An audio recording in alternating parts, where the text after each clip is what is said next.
সম্ভাবনা আছে। খুদ আর অস্বীকৃতি করছো, অস্বীকার করছো তাকে বলা কিন্নাহু আল্লাহু রাব্বি, কিন্তু সে আল্লাহই হচ্ছেন আমার রব। ওয়ালা উশরিকু বিরাব্বি আহাদা, আমি আমার রবের সাথে কাউকে শরীক করি না।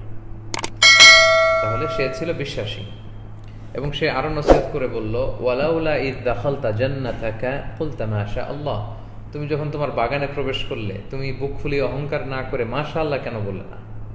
সম্মানিত শুধু আমরা কোনো ভালো কিছু দেখলে মাশা আল্লাহ বলবো, যে কারোর মধ্যে ভালো কিছু দেখলে আমরা মাশা আল্লাহ বলবো। মাশা আল্লাহ না বললে কিন্তু বদ নজর লাগার সম্ভাবনা আছে, ক্ষতি হওয়ার সম্ভাবনা আছে। ইভেন বাবা মাও যদি ছেলে মেয়েকে দেখে উচ্ছ্বসিত হয়, সেটাও ক্ষতি হতে পারে। আমরা বাবা মারাও আমাদের ছেলে মেয়েদের কোনো অ্যাচিভমেন্টে বা তাদের ভালো কিছু দেখলে আমরা যেন মাশা আল্লাহ বলি। এক সাহাবী দেখতে অনেক সুন্দর ছিলেন, তো তার এই সৌন্দর্যতে অন্য সাহাবারা একটু জেলাসি হয়ে এমন কিছু মন্তব্য